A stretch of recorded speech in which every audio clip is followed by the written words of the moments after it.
If you have a weakness, for example, for me, I tend to sometimes overlook my personal health, well-being, or sleep. And I have learned to dedicate myself to more balanced eating, and that has really helped a lot. It doesn't have to be making drastic lifestyle changes, but paying attention to these small things. The third thing is family.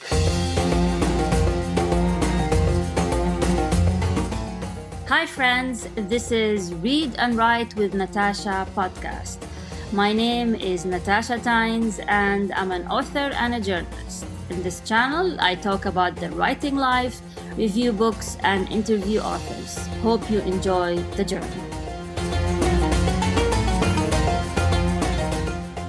Hi everyone, and welcome to another episode of Read and Write with Natasha. I have with me today Dr. Zaid Brifkani, who's an American physician from Iraqi Kurdish descent. He specializes in dialysis and kidney transplantation with a lifelong passion for writing. His debut novel, The Mountains We Carry, was released in November 2021.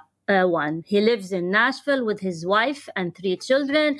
His second novel, which I have here, Waters Under Baghdad, is an exploration of Iraqi resilience and transformation over 4 generations, and it will be released very soon. So, Dr. Zaid, welcome to my podcast, Read and Write with Natasha. I'm so happy to have you. As someone who is originally from the Middle East, I'm really excited about your book. I'm excited to meet you.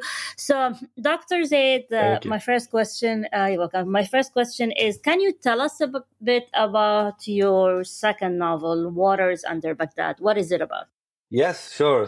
First, thank you for this opportunity, and it's great meeting you during this podcast. So this novel is fiction, but it tells 100 years of modern Iraq history. So it starts from the beginning of the kingdom, and then in 1921, all the way until 2021. And during this time, with all the political changes, all the socio-economic changes, all the conflicts and wars, I wanted to tell that side of the history with a focus on the human side, to give a human side of the conflict, the human side of the war that often gets overlooked. And I believe that when we understand that, we can understand better what the conflict happened. So it tells the story of a Baghdadi family, and over multiple generations, with the first a person is born named Faisal, 1921, because he was born around the same time King Faisal was put in charge. And then he has a son, and then his son has a son who he names Faisal after his father. So there's a journey between the grandfather Faisal and then the grandson Faisal, who lives in Baghdad and then goes through all these changes and difficulties and challenges especially during the time between the Gulf War in 1991 and also after the fall of Baghdad 2003, and all these challenges, all these problems with the violence and sectarian divisions, and so it tells a story. So it's 2 parallel stories in this novel. It's that, and also there's another story because this the story starts in the border between Poland and Belarus, where there was that event that happened, or where a lot of Iraqi immigrants were stranded at the border between Poland and Belarus. So that's where Faisal, the grandson, meets an elderly Kurdish woman from Iraq as well, who has lost her family during her time at the border with the immigrants and the refugees. And during this time, Faisal helps her reconnect with her family or search for her family. And then there's that story, and there's also reflection back on that 100 years of Faisal's family. So it's 2 parallel stories, but basically tells 100 years of Iraq modern history. Fascinating. Any parts of the story inspired by real life events that you went through or your family went through? Not really directly, but I lived in Iraq. I was 16 when we moved to the United States in 1996. So I remember a lot of I have a lot of the memories from the Iraq-Iran war, and then during the invasion of Kuwait and the subsequent war.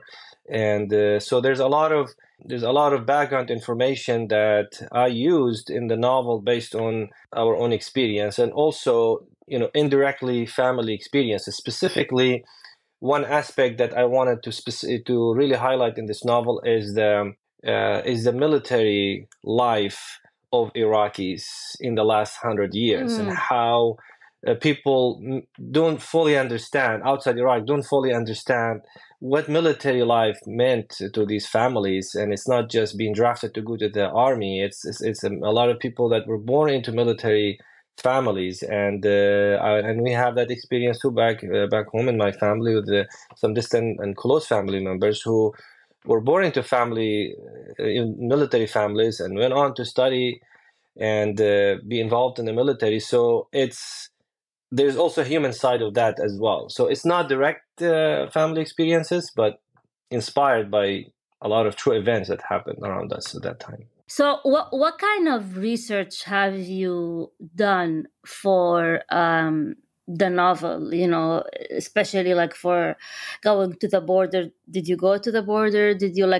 How was your research journey to come up with the novel? So besides my work in the medical field, I have a lot of interest in history, especially like I said, the human side of history and conflict, and understanding conflict through the human eye, and not just through the victorious side or the victim eye. It's just the human side of it, involving everyone. And for many years, going back to 1990s, I've always had a lot of interest in studying, learning more about history, especially in that area of the Middle East, where so many civilizations have come and gone, and so many conflicts and wars.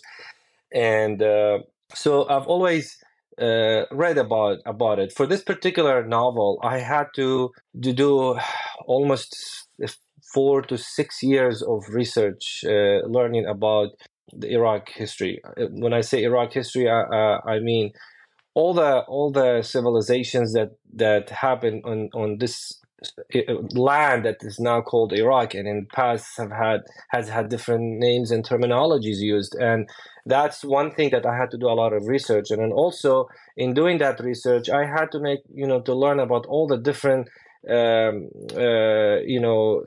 sects, and all the different religious groups, and ideologies and things that are involved in the making of the mindset of an Iraqi citizen, and therefore an Iraqi leader, an Iraqi president, Iraqi official.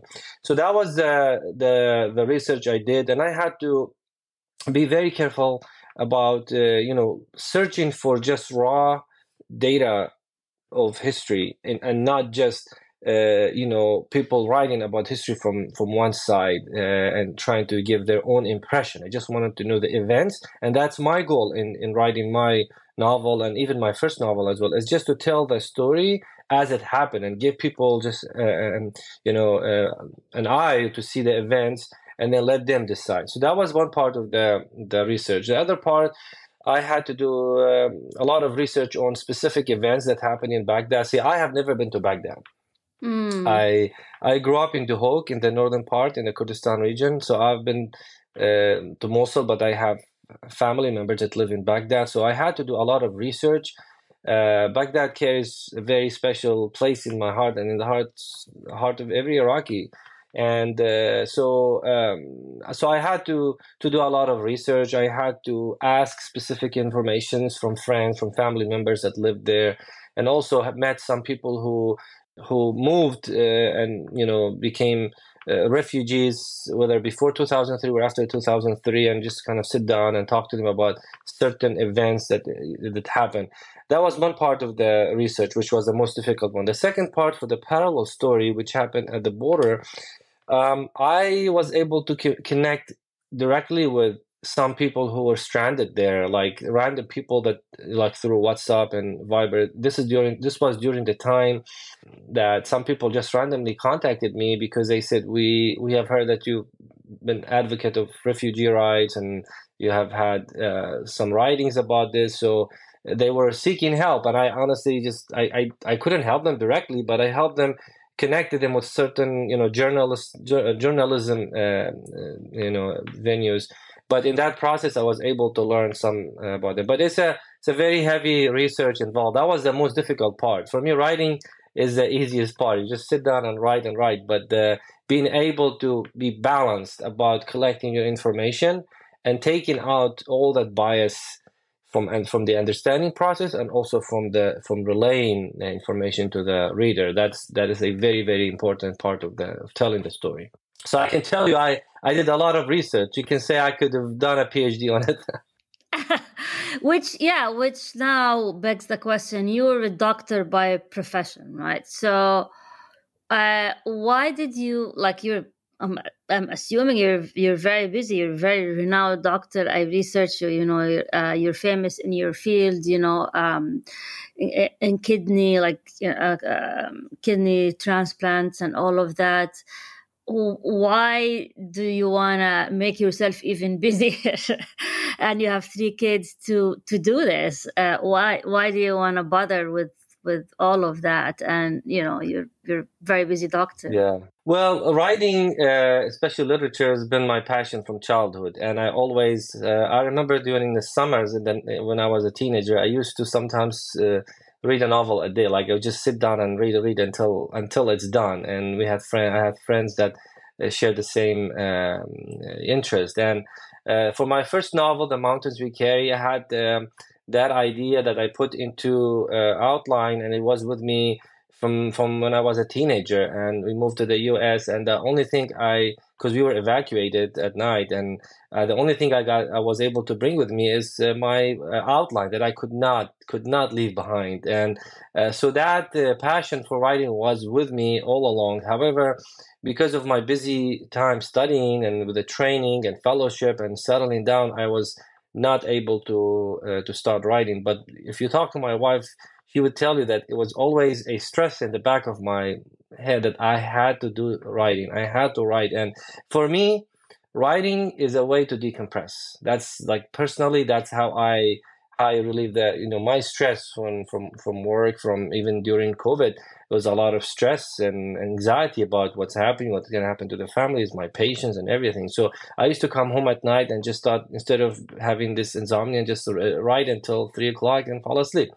That's one aspect of me, like, from personal side. However, from the other side, I also consider this as a duty. I come from a background that has witnessed a lot of changes and a lot of conflict, and I think that story needs to be told. It needs to be told by someone who has had access to both sides of the world, from this side and back home, and to have the ability to sit back and to write about it without emotions, to just write about it from a neutral side standpoint. I believe that my profession in medicine has actually helped me with more creativity in connecting with people and connecting with the human side. So I definitely enjoy writing. I try to maintain a balance as much as possible. I'm blessed to have a family that is supportive, and I don't intend on stopping. I just try to multitask, but like I said, it's my way of decompressing. So I really enjoy it. So what's your writing routine like? You mentioned you write at night after you come back from from work, and do you write every day? How is your writing routine, or do you have a routine, or how? Yeah, I have thoughts that come to my mind all the time. So I could be driving and just pull over and write them down, and Okay. I just dictate that particular thought. So I could be at a certain chapter, and an idea for a scene or something comes to my mind. I may not be able to do the actual writing, but I would just dictate it like in a voice note, and then revisit it after that. Or I cannot I don't find forcing myself to go with a certain writing schedule to actually help me with creativity. When I sit down and force myself to do it, I usually almost always go back and either delete that chapter or redo it. It's a random thoughts that just come to my mind. So I could be just working and I have half an hour off. I just sit down and do 10 15 minutes of it. But the majority of it happens in times that I consider to be more of dead times, which is very difficult for me as a physician. So I usually have to do it after hours, especially at night.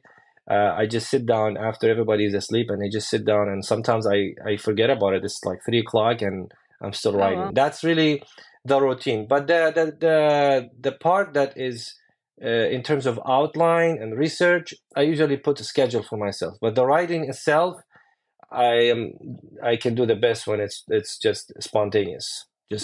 Yeah. But I try not to go a day, especially if I'm writing a project. I cannot go a day without being connected to that writing process, even if it's just reviewing a paragraph of a chapter or looking at some scenes or something. I have to, because once you get disconnected, it's hard to get back in the mood. Yeah. So your first novel, how did you publish it? Was it self-publishing, or did you go with an agent and a publisher?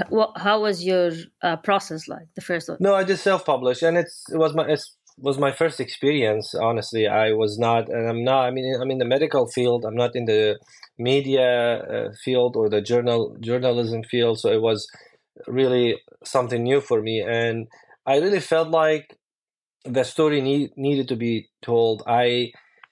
I didn't want to sit around and wait 3-4 more years until the manuscript is dissected. I felt like I already waited 10-15 years. So I was very happy to see that I could do it as self-publisher through Amazon.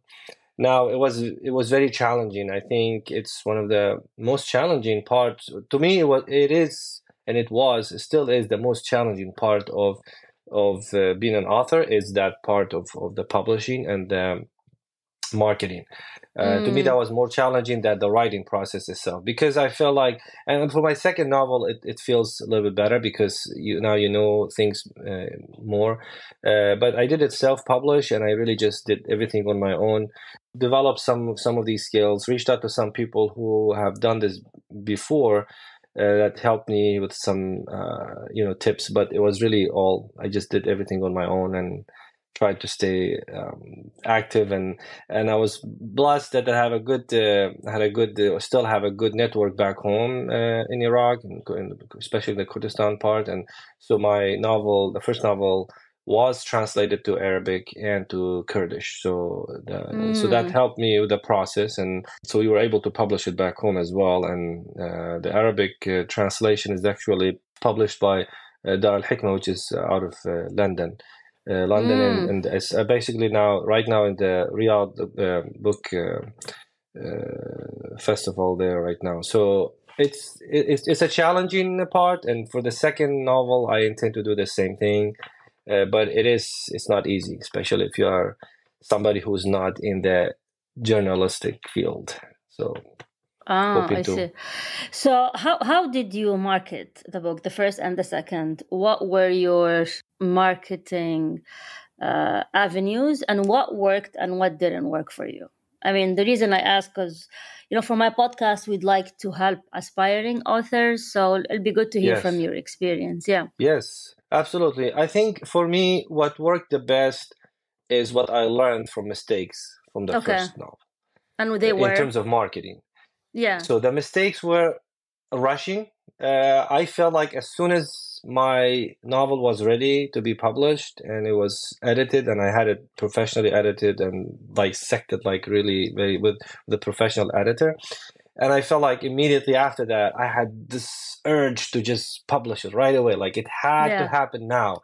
And I feel like that was one mistake that I made that I avoided this time, because you could build up interest and awareness of the book between the time it's ready and done editing to when it's published. And I actually I just didn't have any advice anybody to tell me that you need to wait. So that part is very important. If you have to wait another 3 months or 6 months to do outreach, to send it, so send the actual finalized manuscript to people who may be interested in reading it and reviewing it, not just the preliminary manuscript, which is what I did for the first novel, because I was like, okay, well, let me send it, and as soon as it was done, it's done. But this one, and maybe for the first one, I was a little bit anxious about what the impression would be, because I was not sure if it was going to be good enough or not. So I was interested in sending the very preliminary manuscript or even some of the detailed outline to people to read it. So by the time it was back and forth, by the time the final manuscript was done, a lot of these people who reviewed it initially kind of already knew the story. So for them, it was not as easy to evaluate all the changes and the turns and the shifts in the narrative and in the manuscript. So I think that's one thing I would definitely advise against doing, which is rushing into the publication. That's to me, that's the most important and valuable time, is between the manuscript finish and then the actual publication. Now, in terms of marketing, I think, to me, the most important piece of marketing is to have your own network, to have your own niche, like who are the people who would be interested in reading it. And that is where the tricky part comes into play. So if you are only depending on people from your own background, this may backfire, because if you say, okay, I'm writing a story about the Kurdish people, Kurdish history, and the Kurds are going to be interested in it,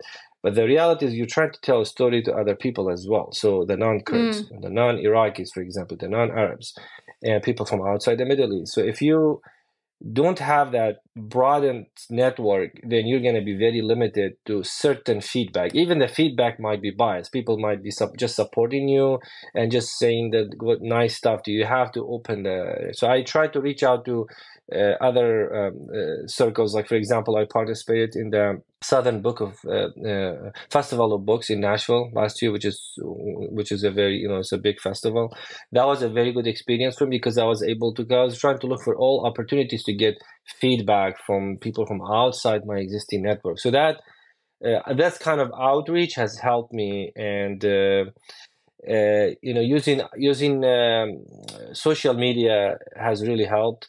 Even within my own work circle, people, just because somebody's a doctor or nurse doesn't mean they don't have interest in fiction. So you just can never go wrong by trying to reach out to people and go into libraries. I offered the book to multiple libraries, the public schools in Nashville that had a large population of Middle Eastern students. They were interested. So you just have to knock on all the doors, especially if it's your first published book. But marketing is not easy. Yeah, you have to. I know. So you think, when it comes to social media, which channel exactly worked for you?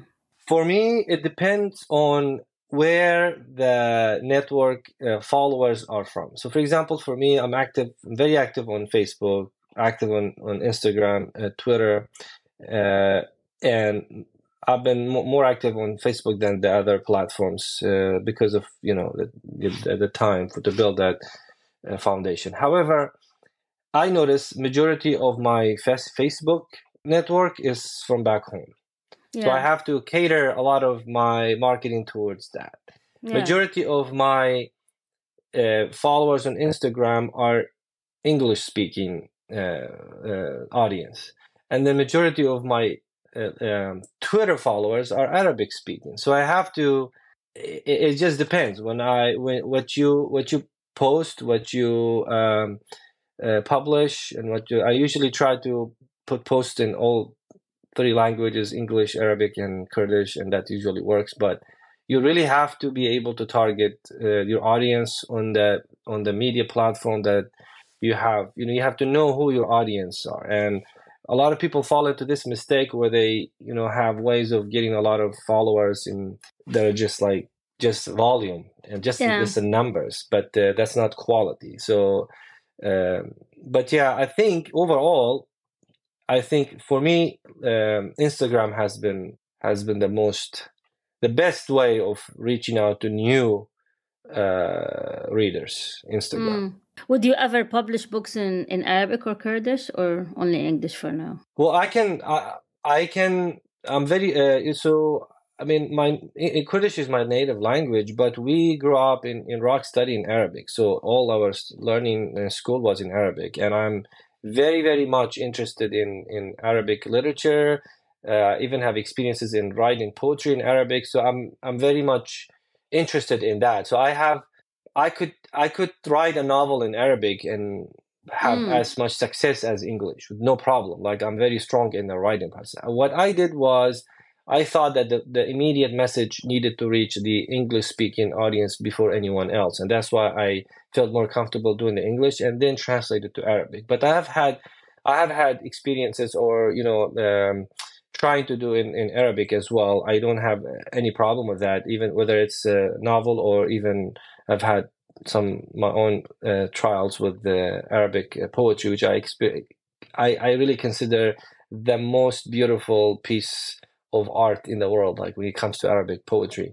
Kurdish, I'm strong because it's my native language, but in terms of writing, it's a little bit more difficult for me just because of the specific the academic, writing process, which we grew up learning more of it in Arabic. But I prefer English because I feel it's a more universal language right now with a more effective outreach. So, what is your next project now? Or you haven't thought about it? After this, yeah.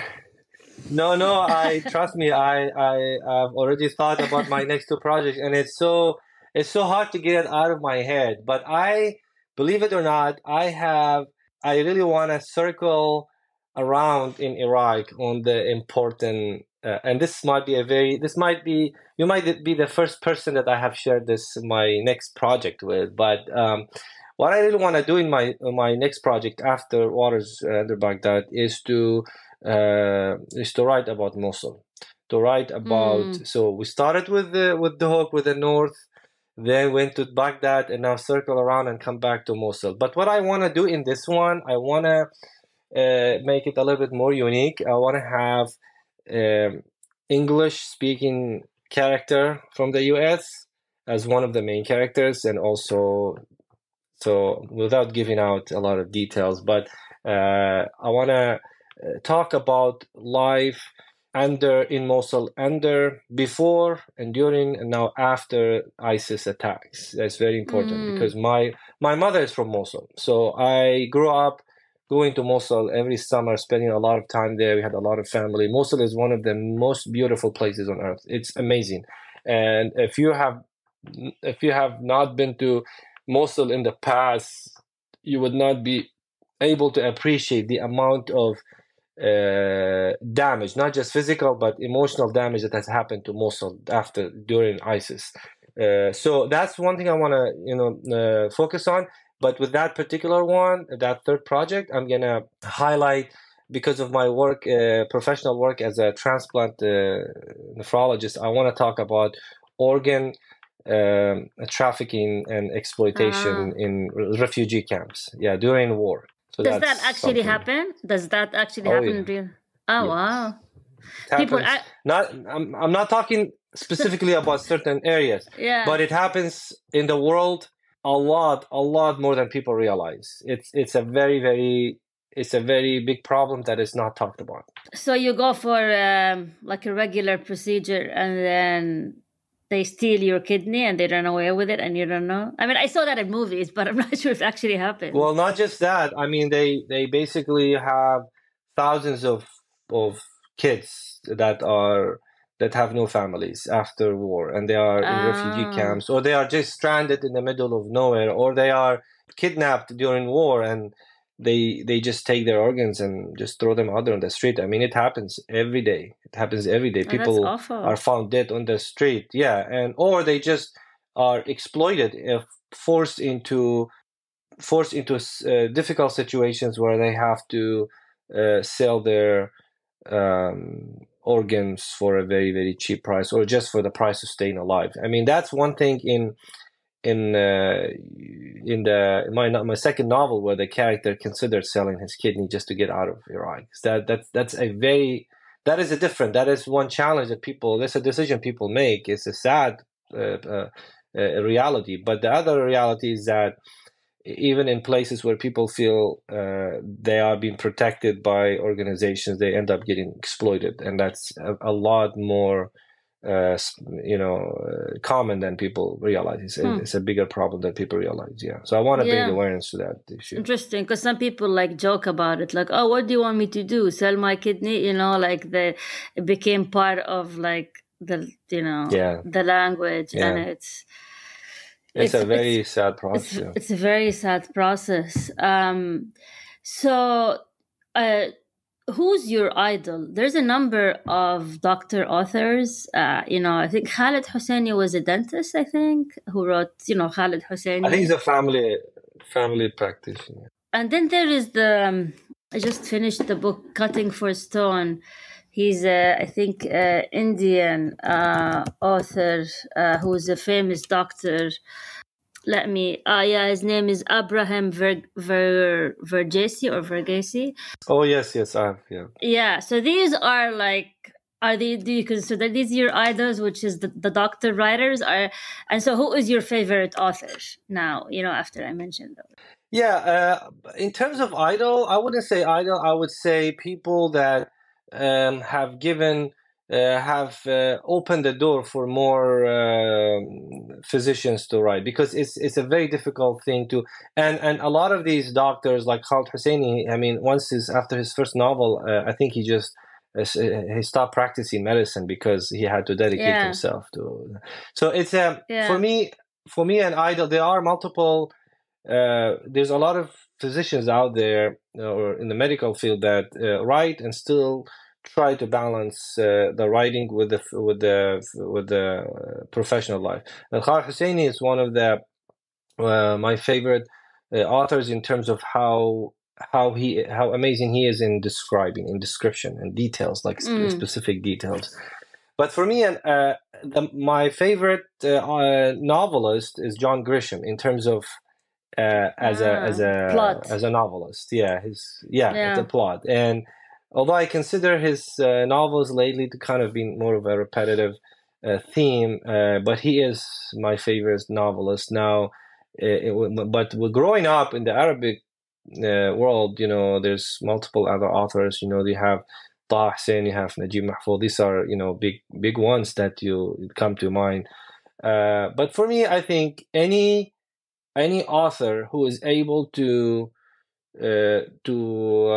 create a balance between their professional life and the writing world is somebody I have a lot of respect for and admiration, because it's very, very difficult to be able to create a balance between the two, because people have this stereotype of writers and that they are like weird people. They're just in a corner and they cannot connect with anyone. And the more published you are, the more isolated you get. But I think that's just a stereotype that needs to be broken. If you're successful, you have to be able to connect with people, and connecting with people is basically being able to be accessible to them. And you may not be the most social person, that's just personality, but being able to connect to the thoughts and feelings of other people, I think that is one of the biggest factors of being a successful author. Not just successful in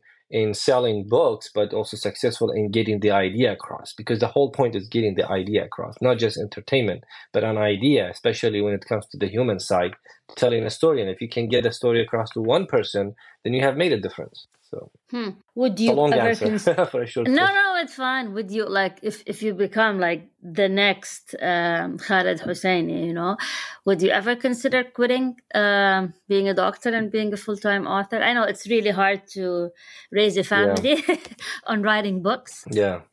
But would you ever consider that? I am already not your typical or traditional physician, so to speak. I've always had this idea of not just being involved in the just the clinical practice of seeing patients face to face. I also like the leadership part, the management part, which I'm already doing, and I have had experiences besides my kidney care clinic, which I founded. I'm also the co-founder of another healthcare startup company, which we will announce soon, and that is that works with improving outcomes for patients, clinical outcomes. So for me, I don't think I would get to a point where I have to make that decision if I continue on this route.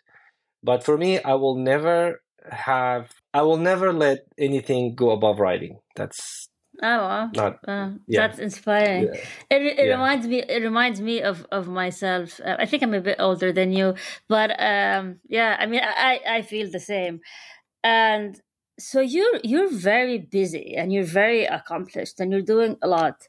How do you keep that level of energy? I mean, if you're going to talk about the scientific part, how do you maintain this high level of energy? How can you be that productive? Do you yeah. like exercise regularly? Do you sleep regularly? Eat certain food?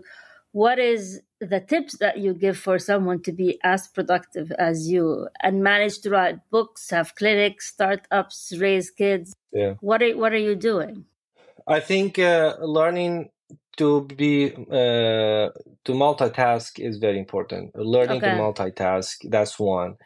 Also, people focus too much on their strengths, but they forget about their weaknesses. I think if you invest more in working around your shortcomings or weaknesses, you can become stronger. So if you have a weakness, for example, for me, I tend to sometimes overlook my personal health, well-being, or sleep, and I have learned to dedicate myself to more balanced eating, and that has really helped a lot. It doesn't have to be making drastic lifestyle changes, but paying attention to these small things. The third thing is family. For me, family is not just having to spend time with the family, it's an inspiration.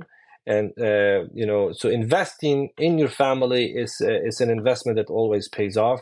But for me, honestly, I would say the most important thing for me that has helped me in my life is recognizing the type of people to surround yourself with. And I've realized that Mm. if you surround yourself with people who are going to challenge you directly and indirectly, they don't have to be very established people. They just have to be people that are not going to help you just settle with whatever. People are always gonna tell you that you can do even more. That has really helped me because it makes me never feel uh, too comfortable, because once you get too comfortable, that's when you start taking steps backward. And the last thing for me in my professional life, in my medical field, I have surrounded myself with people that share my style of work. So I'm very particular and anal about my work. I'm very specific how who I work with. So the people I surround myself with, they have similar vision, and I'm able to invest time and energy in training them.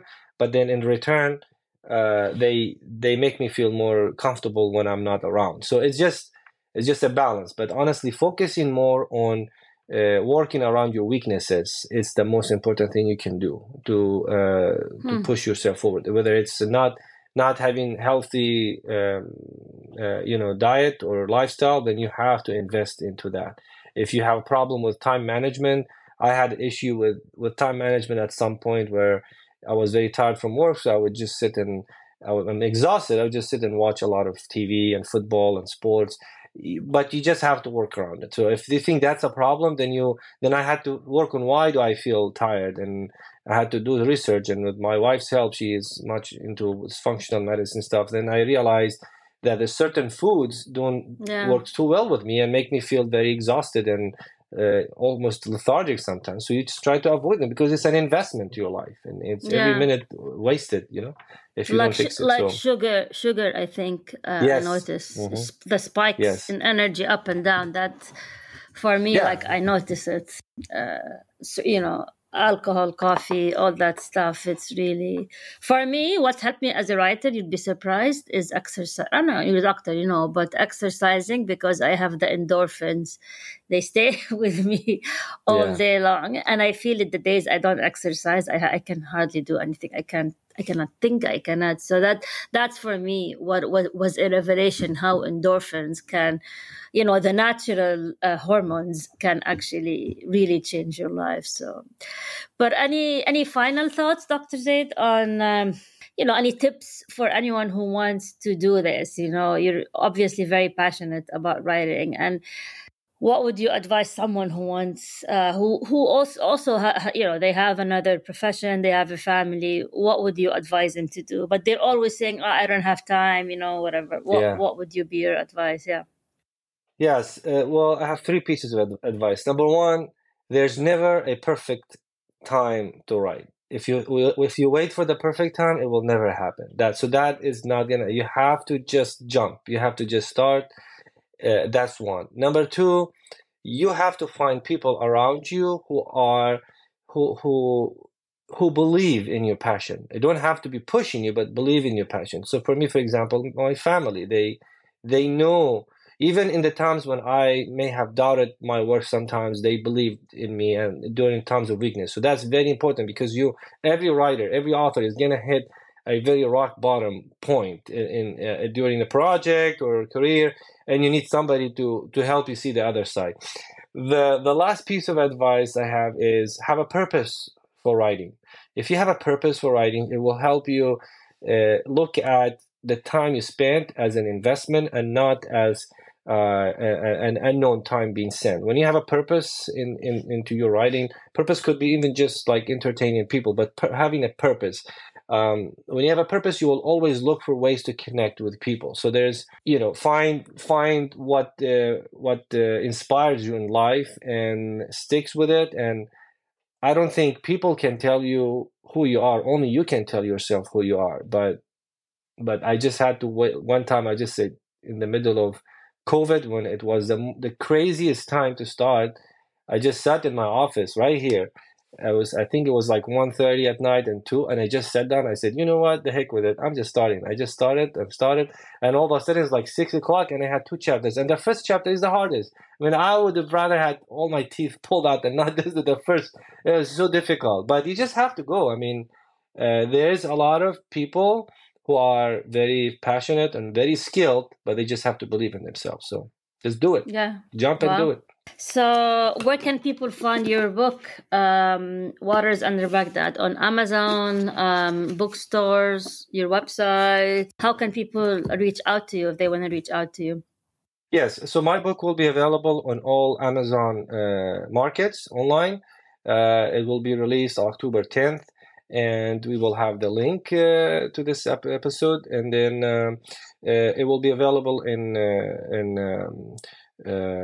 hardcover and just a regular, like all 3 versions. And then I'm working on some avenues to have it available at some of the major bookstores as well. But that's going to be the majority. You can also visit my page, zaidbrifkani.com, and where you'll find information about both my first novel and the second novel as well.